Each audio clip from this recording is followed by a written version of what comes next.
Okay जी, it's about time कि हम इन कैरेक्टर्स को थोड़ा सा एनिमेट करा के देखें। सबसे पहले देखना है कि सबसे आसान एक्सेस हमारी एनिमेशन से कैसे हो सकती है। अगर आपको याद हो, हमने स्टैंडर्ड एसेट्स इंपोर्ट किए थे। स्टैंडर्ड एसेट्स के फोल्डर में कैरेक्टर्स के अंदर थर्ड पर्सन कंट्रोलर में एक एनिमेशन का फोल्डर है जिसमें कई एनिमेशंस पहले से पड़ी हुई हैं। फॉर एग्जांपल इसमें एक एनिमेशन है, ये आप देखेंगे ट्रायंगल सा दिख रहा है, ह्यूमनॉइड रन का। इसको अगर मैं यहाँ से सेलेक्ट करूँ तो एक इमेजिनरी प्लेस होल्डर कैरेक्टर भी हमें नज़र आ गया यहाँ विंडो में, और इसको अगर मैं प्ले करूँ तो आप देखेंगे कि ये कैरेक्टर भाग भी रहा है। इस एनिमेशन में बेसिकली ये चीज़ रिकॉर्डेड है कि एक ह्यूमनॉइड कैरेक्टर के जो जॉइंट्स हमने डिस्कस किए वो कितना मूव करेंगे और कितना रोटेट करेंगे और कितना स्केल तो खैर इवेंचुअली हम इतना नहीं कर रहे। एनिमेशन में ये पहले से रिकॉर्डेड होता है। अगर ये भाग रहा है तो इसकी रिस्ट कितना मूव कर रही है, इसकी एल्बो कितना मूव कर रही है, इसका शोल्डर, इसका हेड कितना रोटेट और मूव कर रहा है, इसकी लेग्स और हिप्स कितने मूव कर रहे हैं, इसका फुट जॉइंट, एंकल जॉइंट किस तरह से बिहेव कर रहा है, वो तमाम चीज़ तफसील से इसमें पड़ी होती है। और यू कैन सी कि ये एनिमेशन रिपीट पे भी लगी हुई है क्योंकि यहाँ पे इसमें कोई लूप का चेक बॉक्स टिक हुआ हुआ है। हम क्या करना चाहते हैं, ये रनिंग एनिमेशन प्रॉबेबली इस ईथन पे लगाना चाहते हैं, या हम अपने रोबोट पे लगाना चाहते हैं, या हम अपने फुटबॉलर पे लगाना चाहते हैं। उसके लिए फॉर एग्जांपल ये हमारा ईथन है, और जब आप ईथन का कैरेक्टर यहाँ से सेलेक्ट करेंगे तो आप देखेंगे इसमें एक तो नॉर्मल इंस्पेक्टर में ट्रांसफॉर्म है, और कैरेक्टर्स में यूजुअली एक एनिमेटर पड़ा होता है। एनिमेटर इज द सेक्शन जहाँ पे हम अपनी एनिमेशन का कनेक्शन, एनिमेशन एक अलग फाइल होती है आमतौर पे, एनिमेशन फाइल का कनेक्शन आपके कैरेक्टर के साथ जोड़ देते हैं। तो उसमें हम मेनली क्या करेंगे, हमें एक कंट्रोलर देना होगा। ये कंट्रोलर कहाँ से आएगा, मैं अपने मेन फोल्डर में एक नया कंट्रोलर बना लेते हैं, राइट क्लिक, क्रिएट, और हम यहाँ से क्रिएट करेंगे एक animation controller, animator controller. Animator controller बनाते ही इसका नाम हम दे देते हैं वॉक एंड रन। ये प्लेस होल्डर है, इसमें एक या एक से ज़्यादा एनिमेशंस हम ऐड कर सकते हैं। इसको अगर मैं डबल क्लिक करूं तो एक और विंडो खुल जाएगी, ये इसकी एनिमेटर विंडो है, और इसमें एक छोटी सी स्टेट डायग्राम आपको नज़र आएगी कि जैसे ही हमारी गेम चले तो एंट्री पॉइंट के बाद कौन सी एनिमेशन हम चलाएंगे और आखिर में हम एग्जिट करें। So we are not adding many animations here, लेकिन मैं वो वॉक वाली एनिमेशन यहाँ ऐड करना चाहता हूँ जो कि मुझे standard assets, characters, third person controller के एनिमेशन फोल्डर में ये रन की एनिमेशन पड़ी है, और यहीं पे ये एक वॉक की एनिमेशन भी हमारे पास मौजूद है जिसमें एक कैरेक्टर वॉक कर रहा है। So I can drag this walk in this window, और आप देखेंगे कि ये ह्यूमनॉइड वॉक की एक स्टेट हमारे पास अवेलेबल हो गई। तो ये एक सीक्वेंस हमने बना लिया, जैसे ही गेम चले वो वॉक करना शुरू कर दे। कौन वॉक करना शुरू कर दे, वो कैरेक्टर जिसपे हम ये वॉक एंड रन का एनिमेशन कंट्रोलर लगाएंगे। अभी हमारे पास सीन के अंदर फॉर एग्जांपल ये ईथन है, अगर मैं ये गेम चला दूं तो आप देखेंगे कि कोई कैरेक्टर अपनी जगह से मूव नहीं करेगा। ईथन भी वहीं खड़ा है, फुटबॉलर भी वहीं खड़ा है।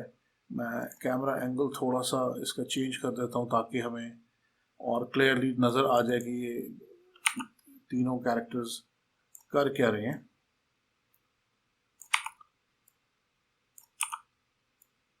So you can see from height के तीनों कैरेक्टर्स जिस ओरिजिनल पोज में थे उसी पोज में, आमतौर पे टी पोज में या वाई पोज में खड़े होते हैं। तो ये टी पोज में सारे के सारे कैरेक्टर्स खड़े हैं, ये कुछ भी नहीं करे। मैं क्या कहता हूँ कि इस ईथन का जो एनिमेशन कंट्रोलर है उसकी जगह ये वॉक एंड रन पुट कर दिया। So I will drag this walk and run जो मैंने अभी बनाया था, और इसको कंट्रोलर में हम ड्रॉप कर देंगे। Usually this is a sufficient requirement. इसको हम चला के देखते हैं तो क्या होता है। यू विल सी के ईथन साहब रवाना हो गए, एक तरफ चलना शुरू हो गए। He is not only moving forward but he is actually animating each and every hip and bone of this person is actually being animated the way you want the animation to work. All right, so this is a very nice realistic animation on Ethan that we have here. अगर हम चाहते हैं कि यही animation हम अपने robot पे भी लगा दें, I stop the game, so Ethan वहीं खड़ा है। रोबोट में अगर आप रोबोट सेलेक्ट करेंगे यहाँ से तो आप देखेंगे कि रोबोट के अंदर भी एक एनिमेटर पर एनिमेशन कंट्रोलर पड़ा हुआ है। ये एनिमेशन कंट्रोलर, इस के अंदर हम एक्चुअली हमें चाहिए एक अदद animator, so add an animator। Animation हमें नहीं चाहिए, हमें एनिमेटर चाहिए जिसमें हम एक एनिमेशन कंट्रोलर यहाँ से ड्रैग करके ऐसे रख दें, और एक हमें ट्राई करते हैं कि चलता है कि नहीं। इसको जब रन करेंगे तो नहीं, इट्स नॉट वर्किंग। हमें दो चीज़ें चाहिए होती, हमें इसमें रोबोट के अंदर एक एनिमेशन कंट्रोलर चाहिए और एक इसका एवटार भी चाहिए। आई थिंक इस कैरेक्टर में I will select the robot जो हमने ओरिजिनली कहाँ से पिक किया था, वो किया था हमने रोबोट काइल में से, और ये था हमारा मॉडल। इस मॉडल में अगर हम देखें तो इसका मॉडल जो है वो तो नज़र आ रहा है। इसका रिग जो है, इसकी टाइप हम चेंज करेंगे टू ह्यूमनॉइड। ये थोड़ी सी सेटिंग बाज कैरेक्टर्स में करनी पड़ती है। सेलेक्ट योर कैरेक्टर जो आपने इंपोर्ट किया है, इसमें 3-4 चीज़ें होती हैं। मॉडल यानी उसका मैश क्या है, रिग उसकी स्केलेटन कैसे काम करता है, इसमें कोई एनिमेशन है कि नहीं है, और इसके मटेरियल्स यानी उसके ऊपर जो टेक्सचर्स लगे वो क्या है। सो मैं रिग में जाके आम तौर पे इसको ह्यूमनॉइड कर दूंगा, और ह्यूमनॉइड करने के बाद आई विल से एवटार इसी में से बना लो, apply. So create from this model is usually the option that we want to select। क्या करेगा, एक एवटार बनाएगा, एक लॉजिकल कैरेक्टर बनाएगा out of this 3D character that we have. जब हम इसको अप्लाई करेंगे तो अब हमारी सिचुएशन थोड़ी डिफरेंट हो जाएगी। तो ये रोबोट का जो हमने इंपोर्ट किया हुआ था, इसको हम इसी का अपना एवटार जो कि रोबोट का एवटार है वो दे सकते हैं। सो इसकी हमने रिग टाइप चेंज कर दी टू ह्यूमनॉइड। अब देखते हैं क्या ये एनिमेशन इस पर चल पाएगी। And now you will see के हमारे रोबोट काइल के ऊपर भी यही एनिमेशन काम कर रही है। थोड़ी सी सेटिंग्स इसकी चेंज करनी होगी। इसके अंदर हो ये रहा है कि अपनी जगह खड़े खड़े मूव कर रहा है। We could probably change the root motion of this animation in settings and it will work. यही एनिमेशन अगर मुझे अपने फुटबॉलर पे लगानी हो, उसके लिए भी हमें डबल चेक करना पड़ेगा कि फुटबॉलर कैसा कैरेक्टर है। सो हमारा फुटबॉलर गाय इज दिस। इस फुटबॉलर का मॉडल तो ठीक है, लेकिन इसका रिग जो है ये भी जेनेरिक है। I will change this to humanoid, और इसका नाम है footballer. So I will apply. अब जब अपनी गेम में मैं इस कैरेक्टर को सिलेक्ट करूंगा तो हमें नजर आएगा कि इसका एनिमेशन कंट्रोलर खाली है और इसका एवटार सेट है। यहाँ भी अगर मैं अपना वही ओरिजिनल वॉक एंड रन इसके ऊपर अप्लाई कर दूँ, सो चांसेस आर कि फुटबॉल प्लेयर भी वॉक करना शुरू कर देगा।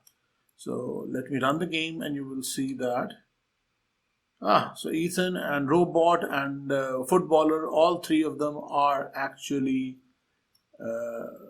working with the animation। थोड़ा सा अगर आप देखें फ़र्क तो फुटबॉलर भी वही एनिमेशन है और ईथन भी वही एनिमेशन है, लेकिन क्योंकि स्केल थोड़ा ज़्यादा है, फुटबॉलर का कद थोड़ा बड़ा है और उसके स्टेप्स थोड़े बड़े हैं, इसलिए वो थोड़ा आगे निकल गया है। ईथन का बॉडी स्ट्रक्चर थोड़ा सा छोटा है, but these are absolutely amazing realistic looking animation जो हमने अप्लाई कर रखी हैं अपने कैरेक्टर्स के अंदर। So this is how you apply animation to your 3D character। Number 1, your character should have a rig। Number 2, उस rig की खसूसियत ये है कि वो ह्यूमनॉइड टाइप का होना चाहिए और उसका एक एवटार जनरेटेड होना चाहिए। Number 3, आपके पास एक एनिमेशन फाइल होनी चाहिए। बड़ी सिंपल सी एनिमेशन फाइल हमारे पास वॉक की मिल गई। एक रन की एनिमेशन भी अभी हम अगली वीडियो में लगा के देखेंगे। सो इस चीज़ को काम कराने के लिए हमारे पास एक्चुअली एक एनिमेशन कंट्रोलर होना चाहिए। ये स्टेट डायग्राम इस एनिमेशन कंट्रोलर जो हमने बनाई थी, इसके अंदर हमने ह्यूमनॉइड वॉक को प्लेस किया था। That is why our characters actually started moving when we applied this animation walk and run controller to these characters. अगली वीडियो में हम देखेंगे कि वॉक से रन और रन से वॉक हम कैसे कराएंगे। इनमें से किसी एक कैरेक्टर को ले लेंगे, कोई की प्रेस करेंगे तो ये भागना शुरू कर देगा, कोई और की प्रेस करेंगे तो ये चलना शुरू कर देगा. तो that is what we will do in the next video.